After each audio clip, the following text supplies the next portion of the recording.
They thought if they threatened her life, she would lower her eyes. They thought if they buried her in lawsuits and headlines, she would learn to be quiet.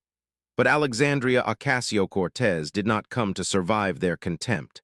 She came to prove that a lie repeated 1,000 times can still be broken by one voice that refuses to bend.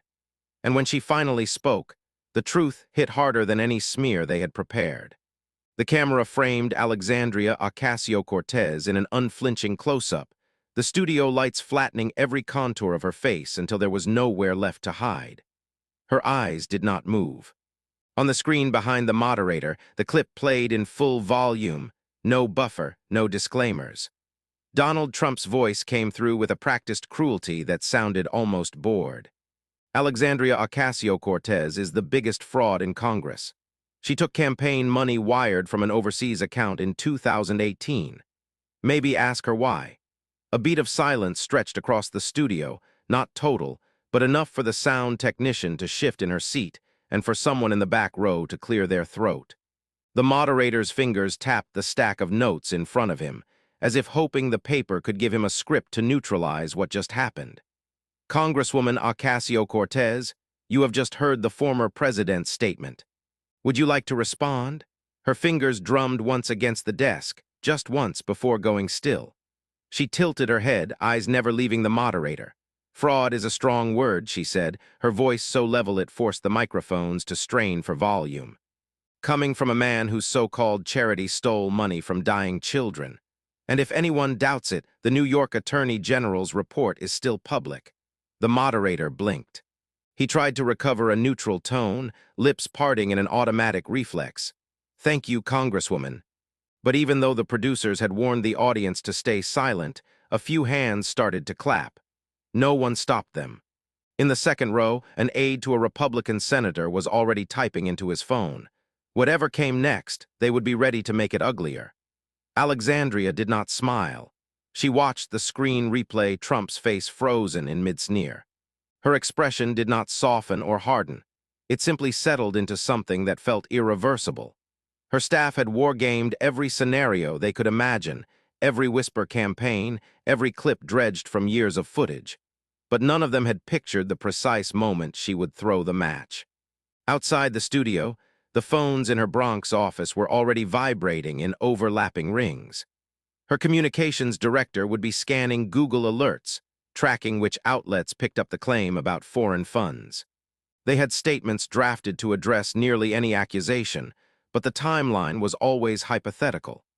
No one could ever predict the exact minute when reality would split open. In the control booth, a producer cursed under his breath and gestured for camera 2 to pull back, trying to reset the frame into something that looked more ordinary. It did not work. One of the biggest progressive accounts had already clipped the exchange and posted it to 3 million followers. By the time the broadcast moved to its next segment, the video was spreading in every direction. In private group chats, conservative strategists were drafting counter-narratives. In public threads, thousands were already arguing whether she had finally gone too far. Alexandria felt her phone vibrate against the desk, a muted pulse that repeated 3 times, then stopped. Her thumb hovered above the screen without unlocking it. She knew the pattern well enough to guess what waited there. A blur of congratulations, warnings, and demands for clarification. The moderator cleared his throat again, forced a tight smile, and tried to reclaim the rhythm of the show. We will return to the broader question of campaign finance after the break. The camera pulled back a fraction. Alexandria did not look away from the lens. Somewhere outside this studio, a dozen headlines were already sharpening her name into a weapon. And she had not even left the chair yet. The first notification hit her phone before she even reached the sidewalk outside the studio. Then another.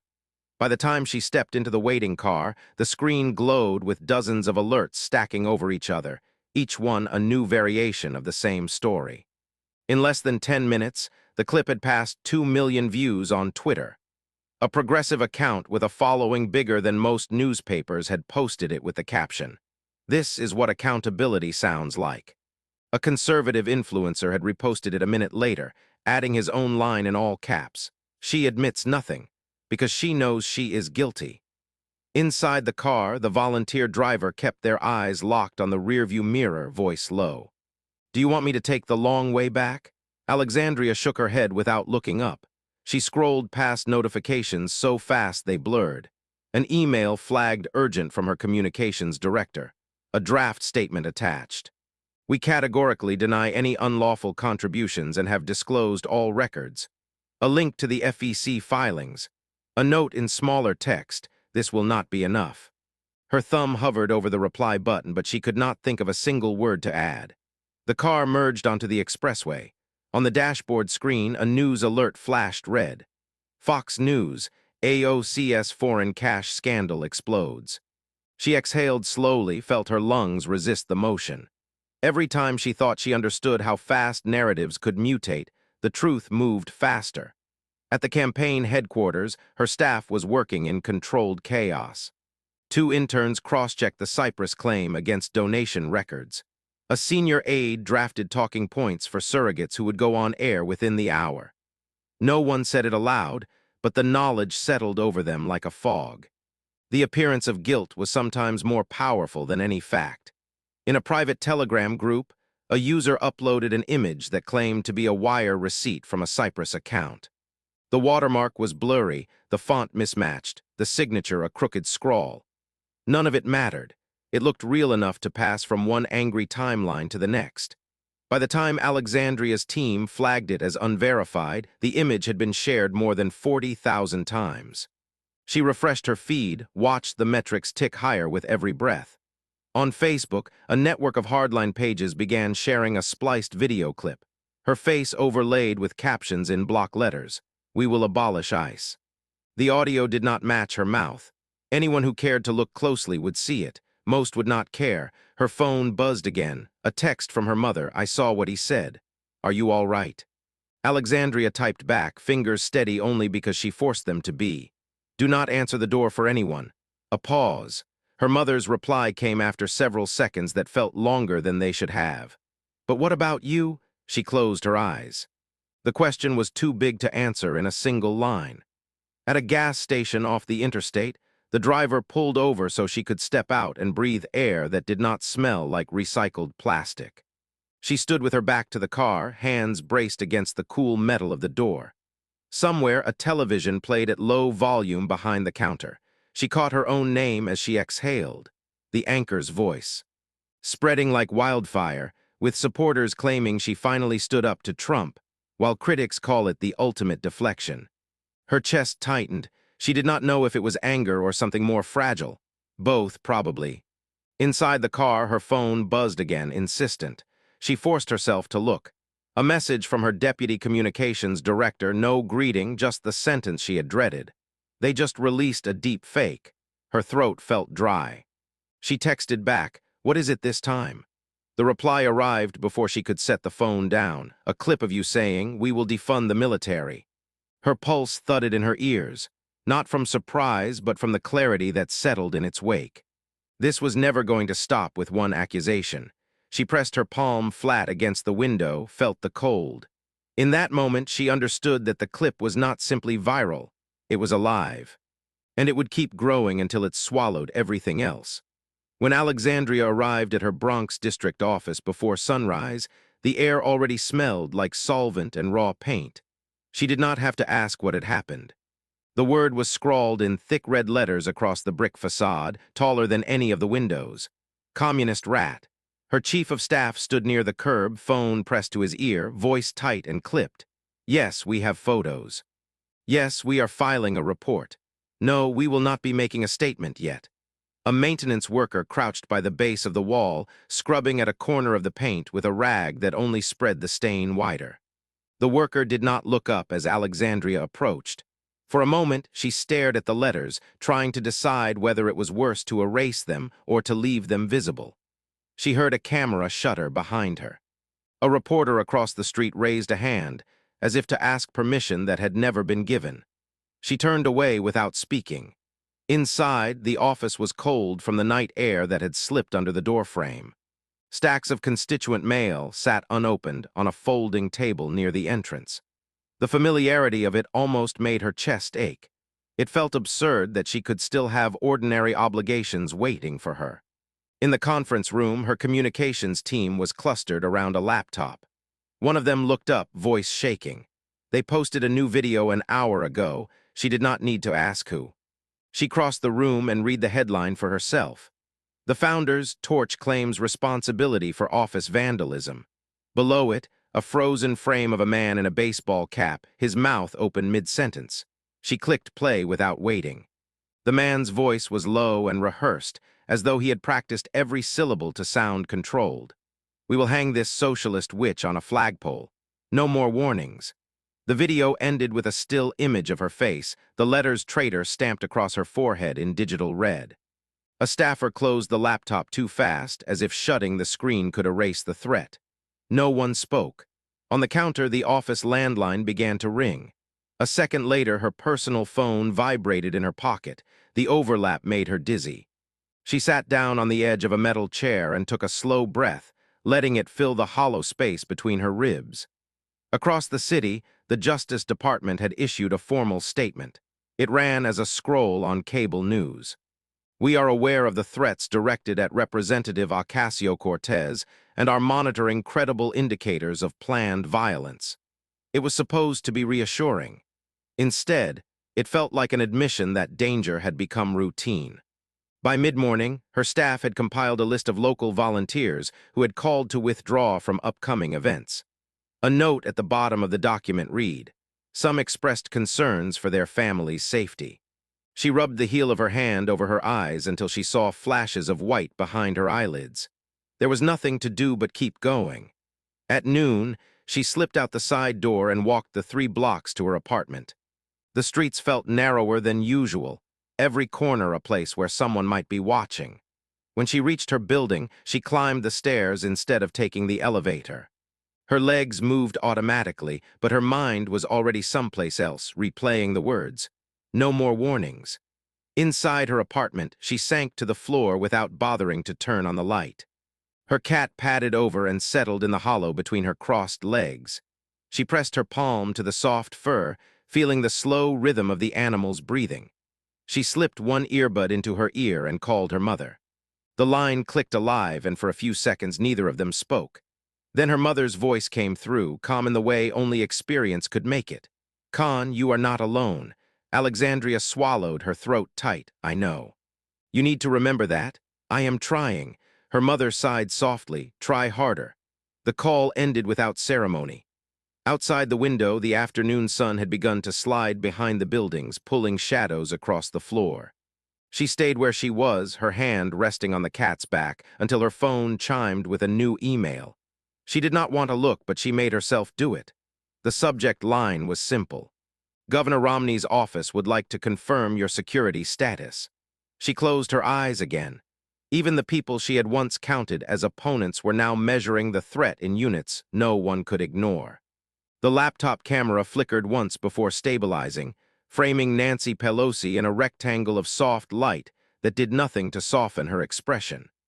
Alexandria sat perfectly still, elbows balanced on the small kitchen table she had turned into an impromptu desk. She felt the edge of the wood pressing into her forearms, something solid to brace against. Nancy's voice came through the speakers, measured but carrying a fatigue that no amount of experience could conceal. "We have been tracking this since the first accusation broke." Alexandria did not interrupt. Nancy glanced down at papers that were just out of frame. Her fingers drummed once against the stack before she lifted her gaze again.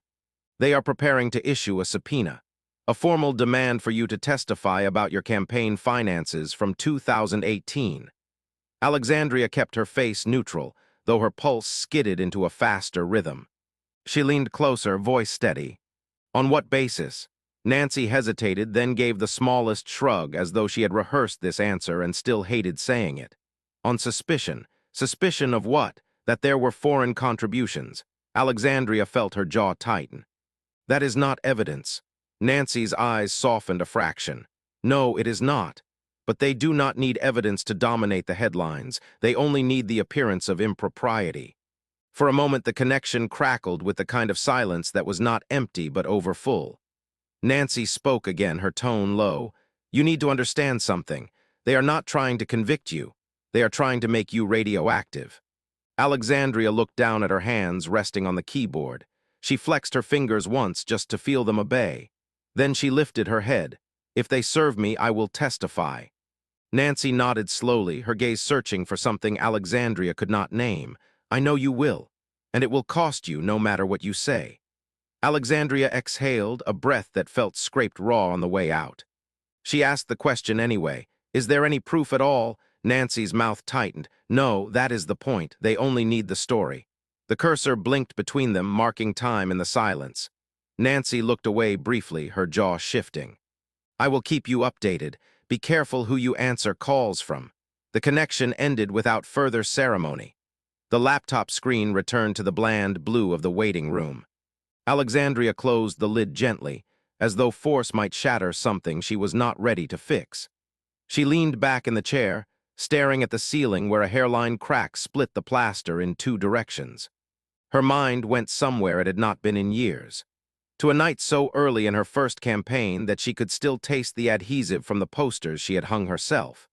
She remembered the hush of the neighborhood after midnight, the way her mother's hands had pressed each corner flat, the whispered promise.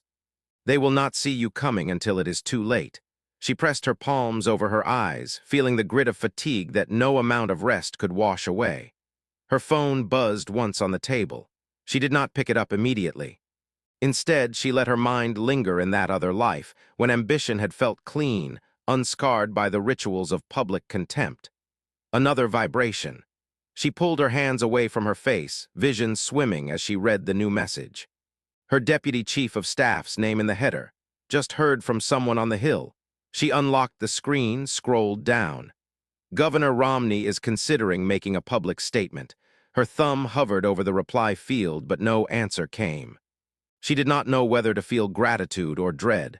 The cursor blinked. She read the line again. Governor Romney is considering making a public statement. In the quiet of her kitchen, Alexandria felt the strange, cold certainty that whatever happened next, it would not be contained. The flight to Michigan was delayed twice, and by the time Alexandria stepped off the plane, her phone had already collected a fresh layer of headlines. She did not read them. Instead, she focused on the small details she could still control. The zipper of her coat sliding up under her chin, the cadence of her boots across the terminal floor. The air outside the airport smelled like cold metal and exhaust, the kind of chill that made her lungs ache. In the car, her scheduler handed her the briefing packet for the student summit. It was thin. A single sheet listing the names of moderators, a schedule, and a note in the margin. Attendance capped at 200 for security reasons. She closed the folder without reading further. Half an hour later, she stood behind a curtain in a small auditorium that smelled of industrial carpet and stale coffee. The moderator's voice drifted through the fabric, warm and practiced. Today we welcome Representative Alexandria Ocasio-Cortez, who has graciously agreed to speak despite recent events. Applause began, hesitant at first, then growing more confident as it spread. She waited for the second wave, the quieter murmur that always followed, the part where people decided whether they were here to listen or to watch her fail. When she stepped onto the stage, she kept her posture steady. She did not touch the microphone. She did not look at the cameras lining the back wall. Instead, she scanned the first rows, where faces looked up at her with a mix of curiosity and something harder to name.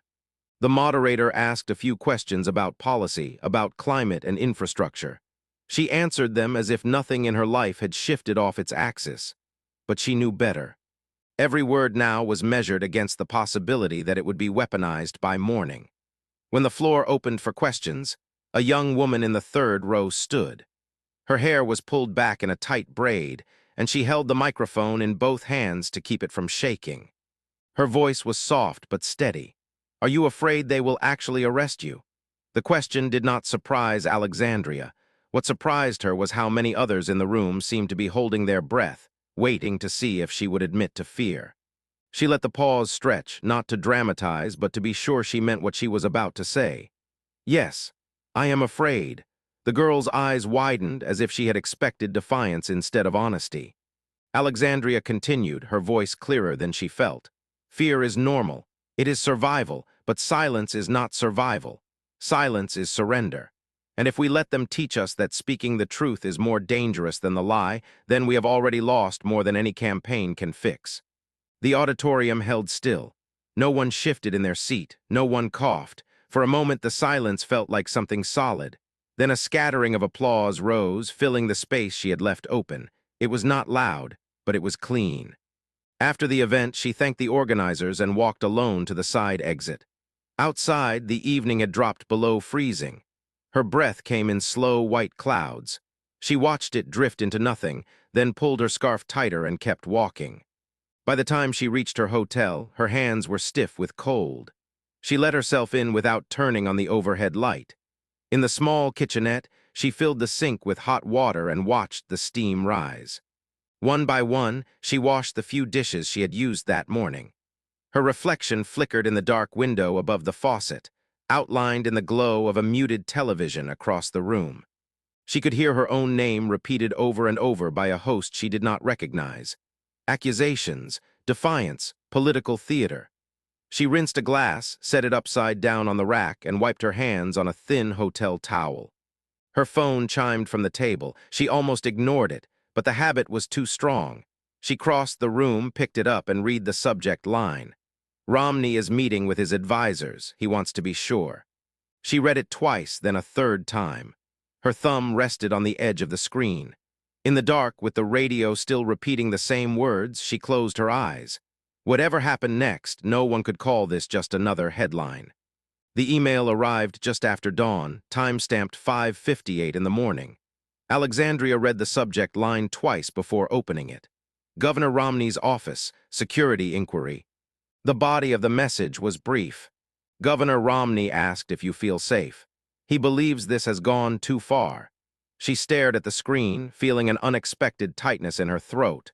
Not because she trusted him, or because she believed his concern was uncomplicated, but because in the endless static of condemnation, even the smallest acknowledgement felt like something solid. She typed no reply. Instead, she set the phone face down on the table and pressed the heel of her hand over her eyes. It was not relief exactly, more like the faint outline of a possibility she could not name. Her chief of staff knocked once on the hotel door, voice low. "You have 15 minutes before the next call." She nodded without looking up. The morning unfolded in measured increments. A call with the legal team. A check-in with her district office to confirm the latest threats had been documented. A quick briefing with her communications director about which networks were requesting statements. None of it felt real. She moved through each obligation as if the hours were made of glass she might shatter if she stepped too hard. Just before noon, her phone rang with a number she did not recognize. Instinct told her who it was before she even answered. She pressed accept and waited. Alexandria came the voice, steady but softer than she remembered it. "This is Mitt Romney." She closed her eyes, one hand braced against the counter. "Governor." "I will be brief." He paused as if searching for a sentence that would not sound rehearsed. "I do not agree with you on most things. I imagine you know that." She let out a sound that was not quite a laugh. "Yes, but this is not about policy. This is about something else. This is about the idea that you can be threatened into silence because someone is afraid of what you represent." She did not respond immediately. The quiet stretched between them, threaded with a kind of reluctant respect neither of them would admit out loud. He exhaled audibly. "I am going on CBS tonight. I will say that while I disagree with your politics, I will not stand by while you are vilified and threatened." Her hand curled tighter around the edge of the counter. "I do not know what to say." "Say nothing. That will be enough." The line clicked off before she could answer. She stood in the narrow kitchen, the silence around her louder than any of the broadcasts replaying her face. Hours later, when the segment aired, she did not watch it live. Her staff crowded around a laptop, volume turned up just enough to hear every word. Romney sat straight-backed in the studio chair, expression measured but unmistakably resolute. "When a woman in Congress calls out hypocrisy," he said, "she does not become the disease, she becomes the mirror. And that is what they are afraid of." The anchor's eyebrows lifted. "So you support her?" "I support her right to speak the truth without being targeted by coordinated threats. Nothing more, nothing less." The clip went viral within minutes. But if Romney expected applause, he did not get it. Within the hour, a Democratic congressman she had never particularly trusted released a statement. Representative Ocasio-Cortez is dividing the country further by making this personal instead of focusing on policy. On the opposite end, conservative commentators erupted in coordinated fury. Traitor, sellout, weak. The hashtags multiplied faster than her team could catalog them. One read simply, "Romney is dead to us." Her phone vibrated across the table with each new notification, a steady pulse she could neither ignore nor fully absorb. She picked it up, scrolling past the messages without pausing. In the middle of the noise, a single text appeared, its sender unlisted. "Prepare. We are considering legal action. No greeting, no signature," but she knew exactly who it was from. She set the phone down slowly, pressing her palm against the screen until the vibrations stopped. For a moment, the kitchen felt too small to hold all the consequences of one sentence spoken on live television. Her reflection in the dark window looked almost unfamiliar, shaped by a clarity she had never asked for but could no longer deny. Whatever came next, she would not be able to step back into the silence she had once used as armor. The storm was here to stay. The studio lights were no softer the second time. Alexandria sat in the same chair she had occupied weeks earlier, the same microphone clipped to her collar, the same hum of air vents vibrating along the floor. The moderator shuffled his notes, careful not to meet her eyes until the cameras were fully live. When he finally looked up, his expression held something between caution and fatigue. "Congresswoman Ocasio-Cortez, you have had time to reflect on what has unfolded since your first comments." He paused, letting the silence frame the question as something deeper. "Is there anything you regret?" She did not answer immediately. Instead, she let her gaze settle on the lens, searching for the invisible millions watching her face for any flicker of retreat. She felt her pulse slow to something deliberate. She drew in a measured breath. "I regret only this." Her voice was low, but it carried across the studio with the weight of something that could not be softened. That in America, it still takes a woman being threatened with death for people to notice the fraud in a man who stole from dying children. Her throat felt dry, but she did not pause. "And that some still think calling me a disease will cure their fear of a truth they cannot erase." The words landed with a finality that no one tried to interrupt. Even the moderator's practiced composure wavered, his lips parting before he remembered he was still on camera. In the control booth, a producer gestured frantically for a new angle, but the director shook her head. "Leave it." The silence that followed was not empty. It was thick with the sound of every viewer measuring their own reaction, deciding which side of the fracture they would stand on. After a moment, the moderator found his voice again. "Thank you, Congresswoman. We will be right back after this break." The cameras cut to black and the studio exhaled as one. Outside, in a parallel reality built on a different kind of performance, Fox News was already running a banner across the bottom of the screen. "AOC doubles DOWN, defamation." A commentator, brows knitted in theatrical concern, read from a prepared statement. Her lawyers should probably clear their schedules. Less than an hour later, Trump's personal attorney appeared on the same network, his tone oily with practiced indignation. "We are evaluating legal remedies, including a defamation lawsuit seeking $50 million in damages." He lifted a single sheet of paper toward the camera, the threat printed in language both formal and unmistakable. It is time to hold her accountable for her reckless statements. While the networks argued, Alexandria left the building through a side exit that smelled faintly of rain. The car that picked her up did not speak, and she was grateful for the quiet. When they reached Queens, she asked to be dropped near the library. No entourage, no staff, just her and the sound of her own footsteps on the damp sidewalk. Inside, the air was warm and smelled of old pages. A few heads turned as she passed, but no one approached until she reached the shelves near the back. A small girl, maybe 8 or 9, stood holding a spiral-bound notebook to her chest. Her hair was pulled into 2 neat braids, her eyes wide but steady. She spoke in a voice too soft to echo. "I saw you on TV." Alexandria crouched so their faces were level. The girl held out the notebook, her hands trembling just enough to betray the effort it took to be brave. "I want to write like you someday." Alexandria felt something in her chest loosen, something she had not realized was clenched. She took the notebook and turned it over once before handing it back. "You already do."